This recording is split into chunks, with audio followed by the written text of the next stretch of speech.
ఒక రైతు జీవన చిత్రాన్ని మనం గమనిస్తే సుద్దాల అశోక్ తేజ ఒక మాట అంటారు. చంద్రుళ్ళైన మచ్చ ఉంది కానీ రైతుకి మచ్చలేదు. మట్టిలో నుంచి అన్నాన్ని తయారు చేసే మహిమ తెలిసినవాడు రైతు అని.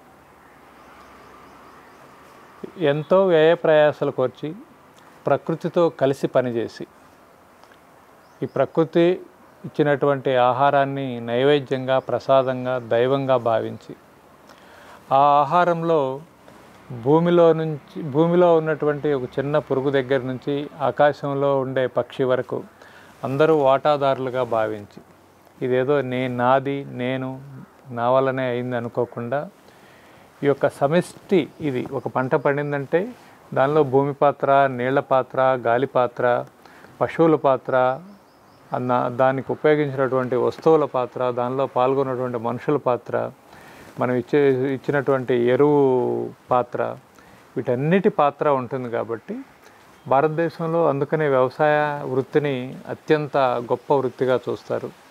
అన్ని వృత్తుల్లోకి గొప్ప వృత్తి వ్యవసాయం. మిగతా ఏ వృత్తుల్లో అయినా కుటుంబం అంతా ఒక చోట ఉండే అవకాశం లేదు, కానీ వ్యవసాయం ఒక గొప్ప జీవన విధానం.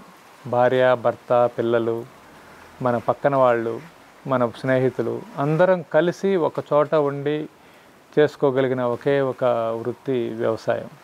ఒకప్పుడు మనం చూస్తే ఒక అద్భుతమైన జీవన విధానం అది. ఉదయం నుంచి సాయంత్రం దాకా ఒక మ్యూజిక్ కంపోజ్ చేసినట్టు ఒక రిథంలో ఉండేది జీవనశైలి.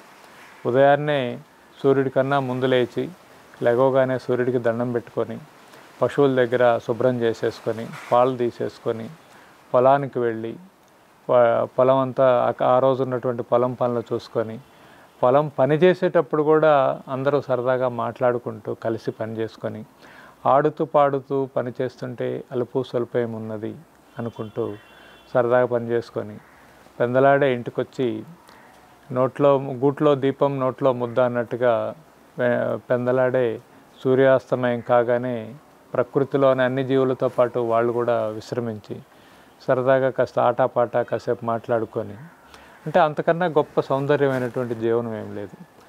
ఇవాళకి కూడా అటువంటి రైతు జీవితం ఒక ఆదర్శవంతమైన జీవితం, ప్రకృతిలో ఒక గొప్ప ఆనందకరమైనటువంటి జీవితాన్ని అనుభవించే అవకాశం వ్యవసాయంలో ఉంది. అందుకని వ్యవసాయం చరిత్రలో ఆ రోజు మన పెద్దవాళ్ళు బతికినటువంటి బతుకు, ఆ రోజు ఉన్నటువంటి వాళ్ళ జీవన విధానం మనం గుర్తుంచుకోవాలి.